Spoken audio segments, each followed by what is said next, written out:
Welcome to Tales of Hope, where every paw print counts. Animal tie in the house, spreading love, hear the sounds. Every week animal stories, right and welfare in the mix. Step up, take action, we're giving animals a fix. Tales of Hope, raise your voice, make some noise. Change the game for every animal, girl and boy. One world, one fight, let's turn the page. A future for the voiceless, bring hope to center stage. Now, I'm going to move forward. In your experience, how receptive is the Indian legal and policy landscape to reforms in animal protection? I think it really depends who you're talking to. There are judges who are very compassionate, who understand. And you don't need to be compassionate. You just have to sort of realize that we share this world with other species. And so it's not even about being compassionate, it's about not being speciesist. So there are a lot of judges, lawyers who look at the world through non-speciesist lens. And to that end, they are receptive, which is, there are people who still think there are too many human problems to solve, and it's not the right time. It's just not the right time to talk about it. And I think the same thing goes with policy, because if you meet government officials, a lot of them feel if we start talking about animals too much, we're putting people's livelihoods in danger. So, but I think we've been very lucky to come across a lot of people who really want to make a difference, who recognize that there needs to be a change, that the way things are is not okay. And so even though Animal Law and Policy Network is a fairly young organization, we have come across officials who recognize that there's a need for change. We've met policymakers who felt that it's not okay what is happening currently to animals. Like you said, there are some people who feel the time is not right. But, time will never be right. It is we who have to make it irrespective of time. Because human evolution, if you look at Darwin's theory, we evolved from animals. If you look at the Darwin's theory. So at the end of the day, if we still can't coexist after so many years, there will never be a time. We will never talk about it. But I guess it is whether we want to or we don't want to. It's the choices that we make at the end of the day. No, absolutely. I think one of my favorite movies is called The Great Debaters, and it's about racial injustice. And one of the lines at the end of one of the debates that this the lead actress says, and basically it's a debate about whether Black students should be allowed to study in white colleges. And the team from Harvard in that movie is arguing that the time is not right. White people are not ready for Black people to come study with them. And there's this one line she says towards the end: the time for justice, the time for equality is always right now. And that has stayed with me. This is about justice, this is about equal consideration, because it has to. Absolutely. Those lines, I think now even I will remember for a very long time, because it's now or never, it's always there. Absolutely. It's just, I believe, it's the choices what we want to make, and whether we have the will at the end of the day as humans, whether we have the will to do it or not. So I think if we have the will to do it, because I don't want to coming back to it. It's just that because I didn't see any other way out, I found the way I could make a difference and make a voice heard was bringing into, coming up with this podcast and getting people to come and talk about it, so that there could be an awareness about, the things and the problems that I face. So I wanted to make sure that if I can make it lighter for other people, it's something, even if I can not change, but if even I could bring awareness to one person, that's also more than important thing for me, that it's like a small mission or a small step, move forward sort of thing.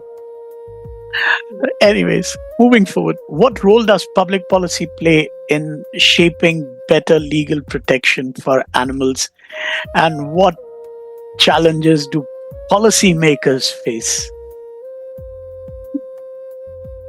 I think policymakers face a lot of challenges simply because they have uh, a lot of other responsibilities which they have been conditioned to believe are always more important than animals.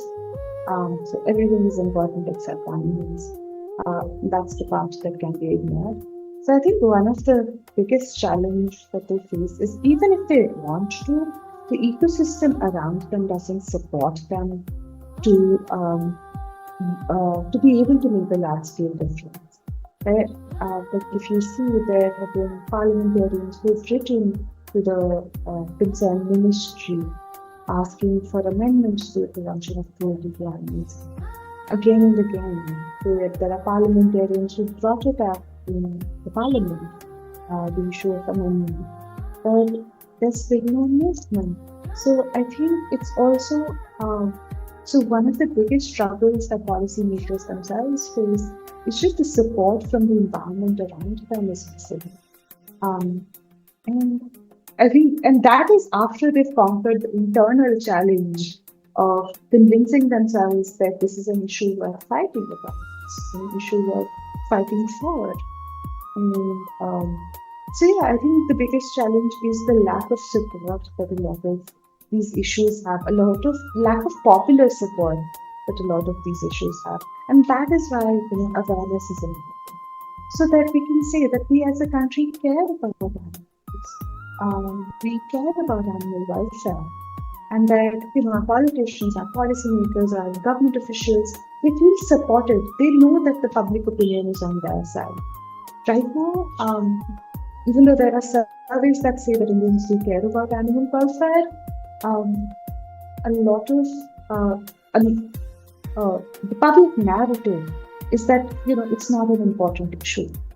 So I see it sort of public opinion as a very important determinant of change in a country, and which is why I feel that public opinion needs to be. And I think people who care about animals should come out and say that it is an issue we care about. So until that happens, still there's this momentum that these policymakers feel that exists in favor of animal welfare. I don't see a lot of movement happening. This really got me thinking, to be honest, is how we as common man or the public narrative can help the policymakers, to draft much stringent policies for the animals. So it's really got me thinking, and I think probably I'm going to crack my heads on it for a while. And let's see, what I can come up with over a period of time. Anyways, how can India create a more effective balance between economic interest, such as livestock industries, and animal welfare? We all know there is a huge issue out there as well. Absolutely. I think our economic interests are deeply tied with animals. But I think recognizing that animal welfare, ensuring animal welfare does not take away your right to use those animals. You just have to treat them certainly. You have to treat them with higher standards. And that means it's actually better for the people, right? So higher welfare means the animals are in better health. They suffer from less diseases. So your public health is safeguarded, right? It means that the environment is protected. It means so much more. It means the people who deal with these animals are predators, right? Sometimes we forget that, some of the people who work most closely with animals themselves are marginalized. So I think just recognizing that animal welfare is valuable not just for the animals, it's equally valuable for us and our environment. And um, it makes everything better. So I think recognizing that, and I think as consumers, we need to sort of demand higher welfare products.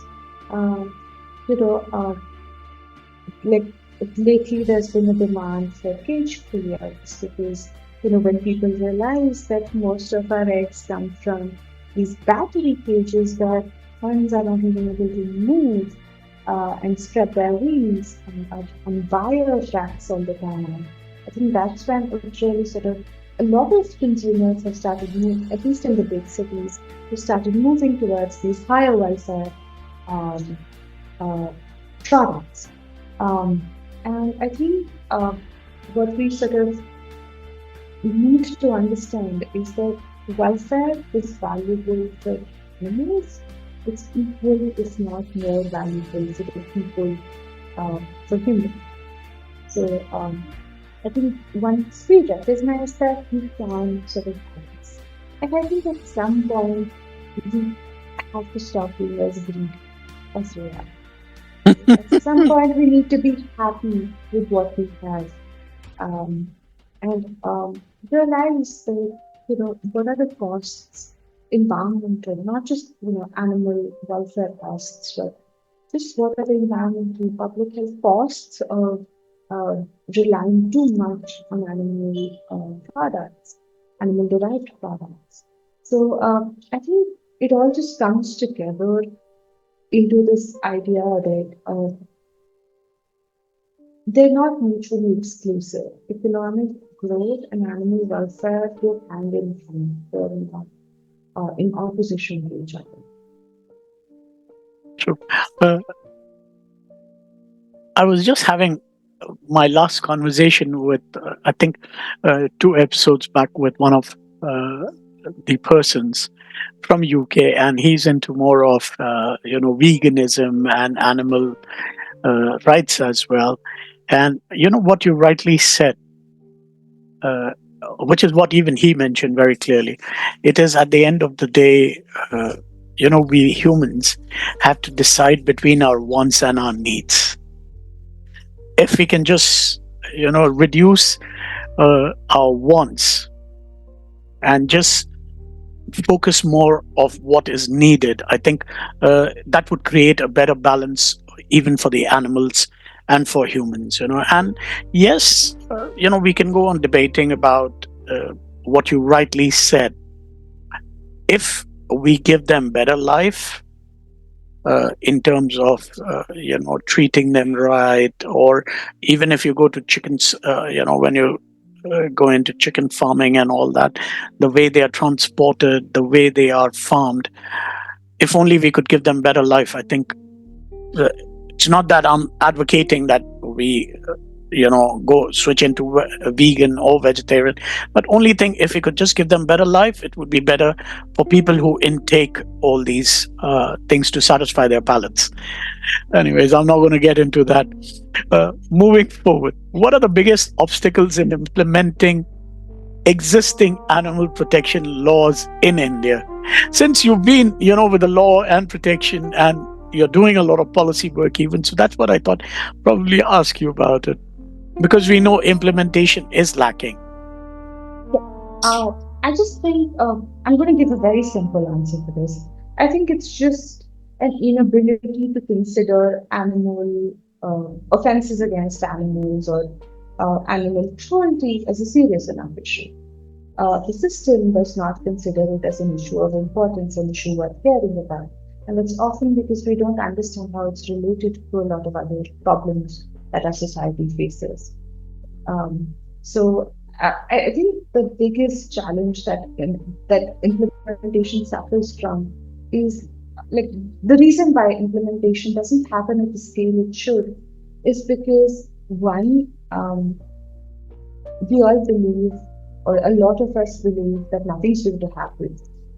Uh, it's not worth the hassle of going to a police station and dealing with the police and then getting embroiled in a court case. For most people, that is, it's not a fight worth fighting for. That attitude needs to change. The other problem is the people who are at who are responsible for enforcement don't care enough. And that's where I think sensitization plays a huge role. If we could sensitize them, and there are a lot of organizations working towards this, sensitizing police officers, because they are the point of contact for someone who's witnessed animal cruelty. And I think sensitization can go a long way in improving enforcement of animal protection laws. But currently, it's just not important. The question, the response you mostly get from a police officer you go to file a complaint to about animal cruelty is, sir यहाँ पे लोग इतने दुखी हैं, ये domestic violence का case है, ये मर्डर का केस है, आपको एक डॉग की पड़ी है, आप चाहते हो कि इसके I care about an animal and I think we also have to recognize how overburdened the police system is, right? So all of these systems that we have, right, they're all crumbling. Yeah. And they're all in need of reform. Absolutely. See, I'm not going to, what you rightly mentioned, that our police force is already overburdened. They are short-handed. I'm not going to deny that fact. Absolutely not. And because I've had first-hand experience with this, I've visited the police station almost 3 or 4 times.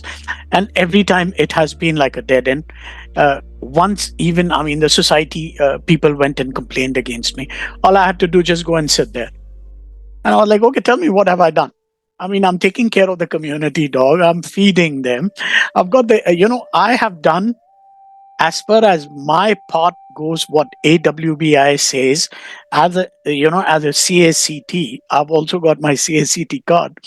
As they say very clearly, you need to make sure you take care of the ABCs for them, you make sure you feed them, and you take care of, you make sure that they're vaccinated and everything. And as far as all those, the tick marks go in terms of, what has been laid down, I've been taking care of all that. So, what else? Yeah, I can't, you can tell me to come, you can file complaints, I don't care. I will be coming, but I know, because the cops are also burdened. But when I go to file a complaint that this person has driven a car or things like that, they're like, sir, chodo na, bacha mar gaya zinda hai. So, for them, it's like, I'm not saying that they don't have empathy, but given the kind of life and the work they're doing, there needs to be a reform even in there. So it's only when these people have less burden, which you rightly said, and I will not go into that for the reasons what they have. But yes, it's like, they're so overburdened, because I know when I was there, they were running, sir, murder ho gaya, we need to run there. We've just found a body. This has happened, that has happened. And every time I just go sit patiently. But the thing is, because I shouldn't be saying this, but since I've dealt for 7 years after coming back from Singapore with the Indian legal system, I had to fight quite a few court battles for certain things. I've got so accustomed to the whole thing, is like, go and sit there, be patient. If you're going to lose your cool, you're not going to get your thing done. So it's only when, you're calm. And I was talking to one of my guests, even you could listen to her, and she, mentioned a lot of things. She like, just go talk to them, kaisa hai, get them cakes, get them things. So, they'll also feel happy. And that was a very nice thing what she suggested, because she runs a very big shelter in Karjan. And, with the kind of tips she was giving, Ani, you don't, and I was like, yes, I'm learning. For me, I would say I'm still learning. I'm evolving with every guest that is coming to the to the show, is giving so much of information that you know I myself am evolving. To be honest, Right. And I think we all evolve constantly, right? But just one thing I wanted to say.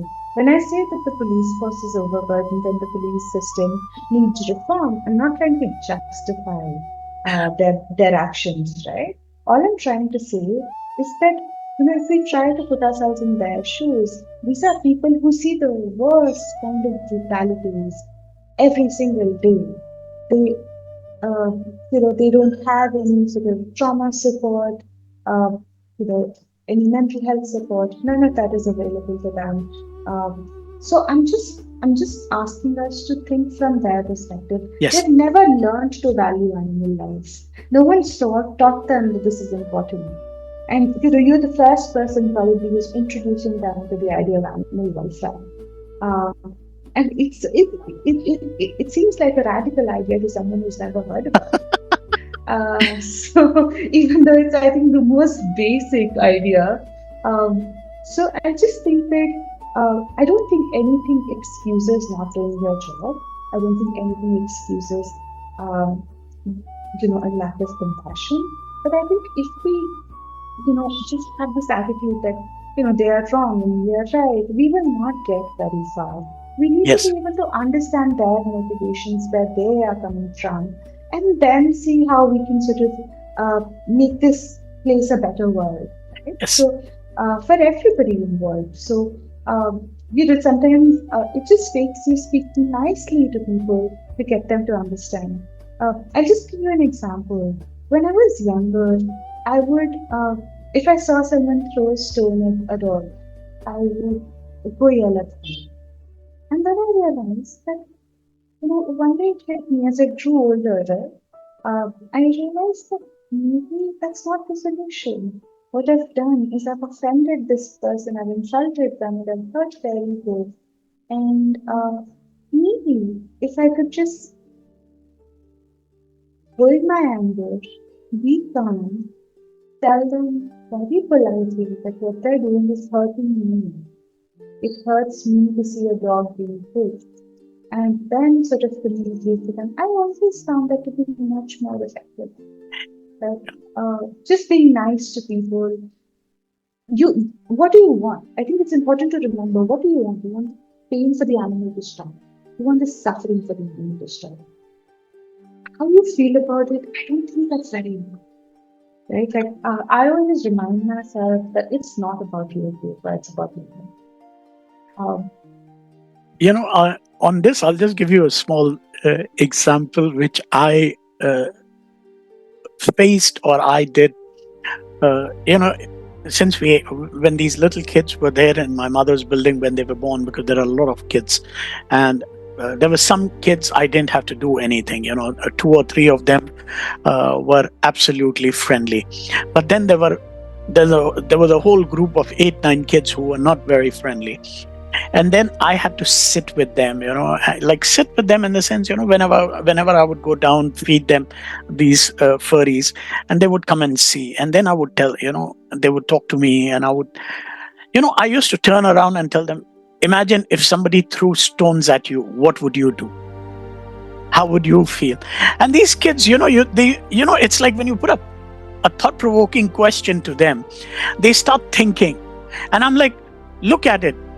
Your other two friends have no issue, कि uncle उसको काटता नहीं है, मतलब देखो उसको काटता है, नहीं काटता, क्यों नहीं काटता? Because they're being friendly, they pet them, they're playing with them. But why are you having that, your inhibitions and your fear from your parents or whatever that is? Why are you letting that take? over that these little furries had to suffer. And I was like, imagine आप बिस्तरे में सो रहे हो और आपको आके कोई लात मारे, आपको कैसा लगेगा? How would you feel? And then they would start looking at me, Uncle, what are you talking? And I'm like, my friend, think about it, kids.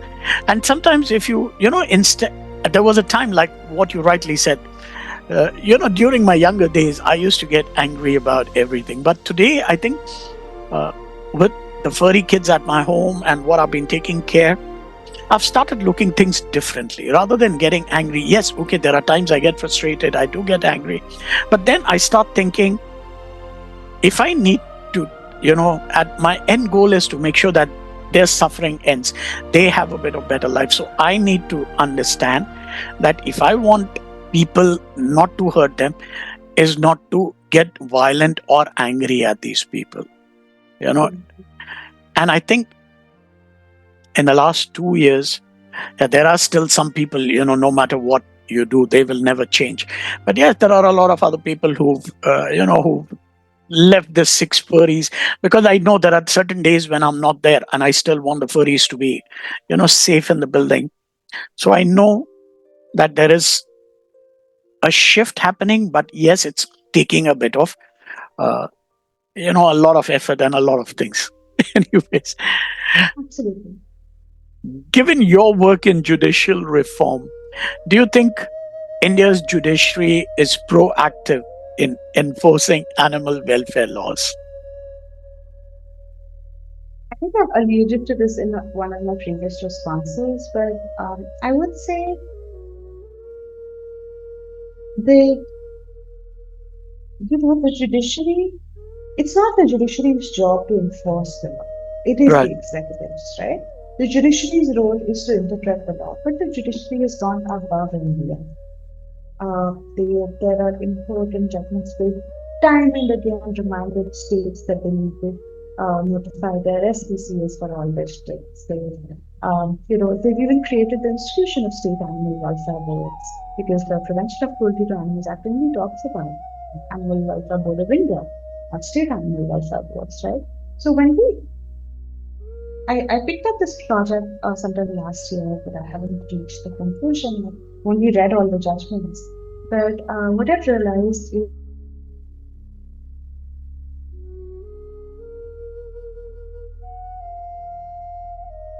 judgments from Apoorva, I lost you out there. animal welfare further. Apoorva, I lost you out there in between. Yeah, the internet, I think there was a bit of a lag. I lost you totally. The voice was gone out. Again. Okay, sure. Do you want I think the internet is being a little unpredictable. Yeah, it happens. I guess it happens, so it's okay. Absolutely okay. Just give me 1 second. Let me see. Switching to another network will help.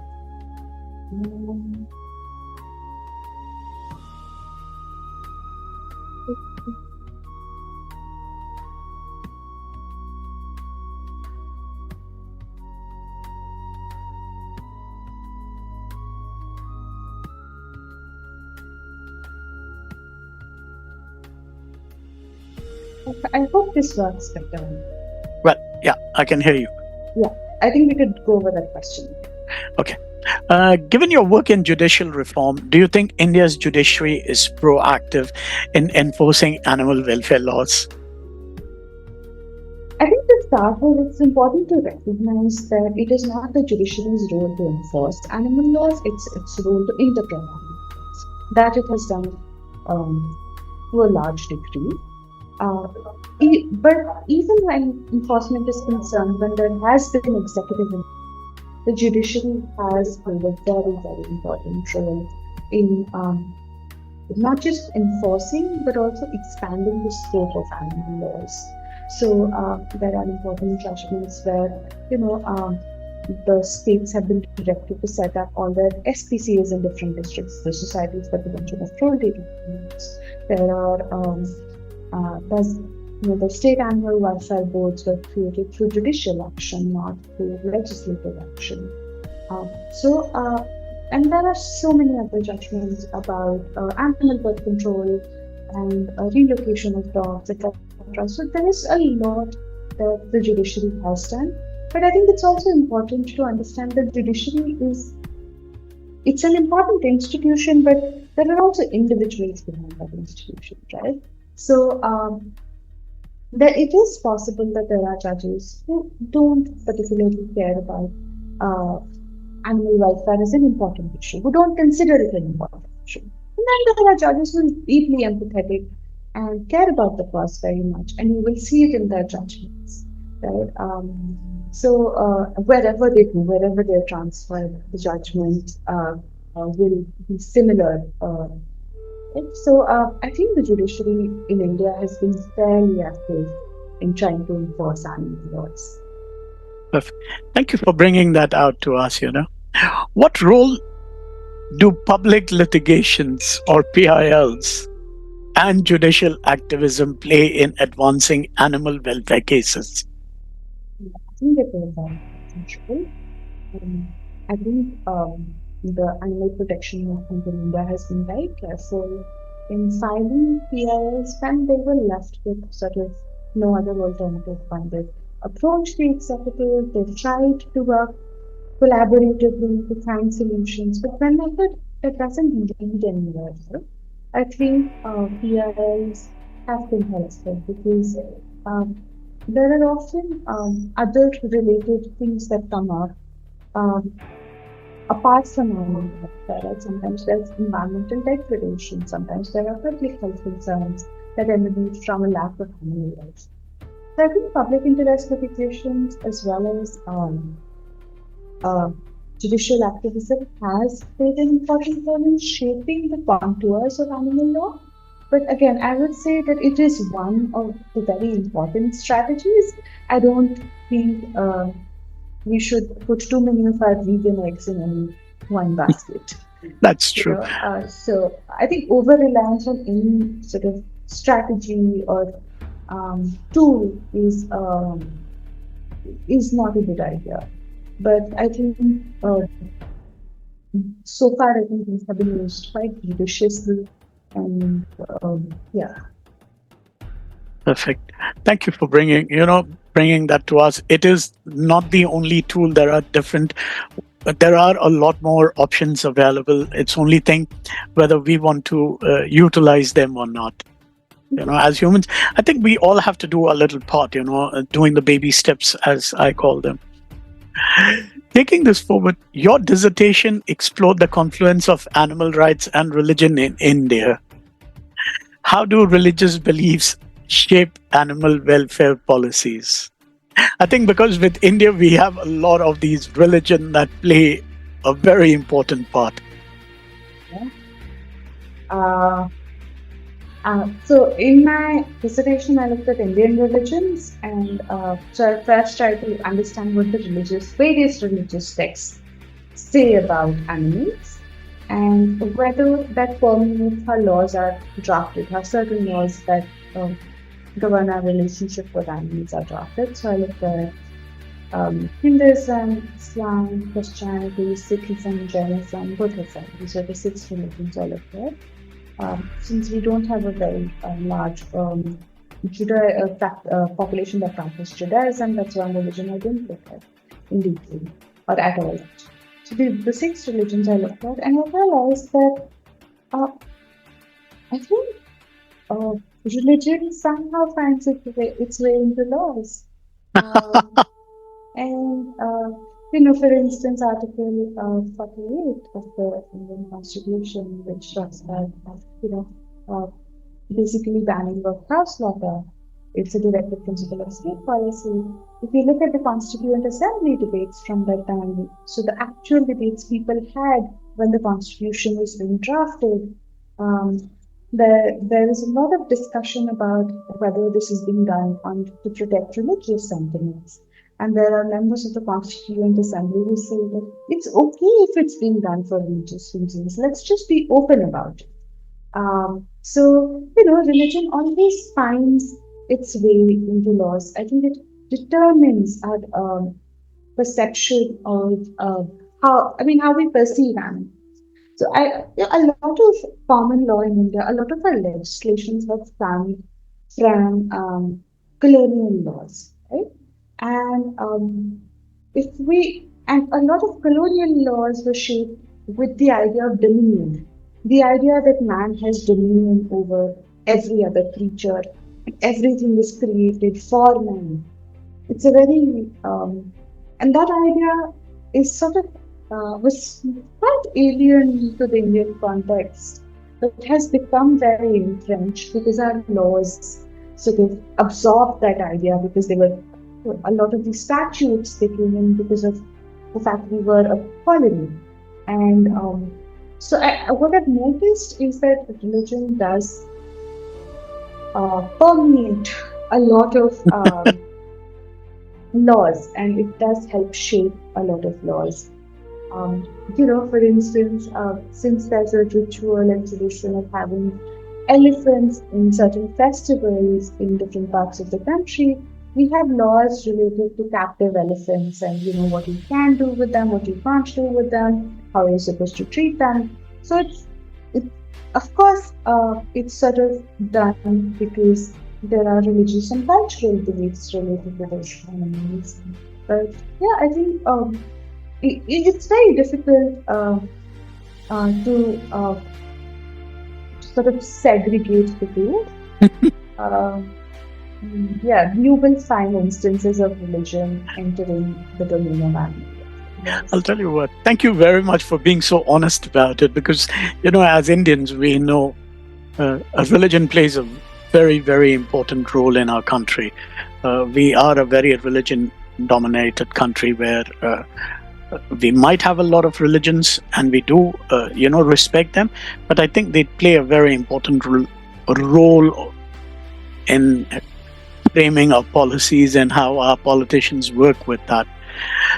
Anyways, moving forward, how can legal framework reconcile the cultural traditions with modern animal welfare principles? I think I've thought about this a lot, right?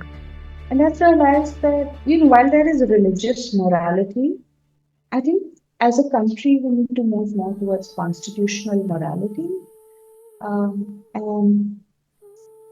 I know this is not a very well defined concept. There's a lot of debate about what constitutional morality is.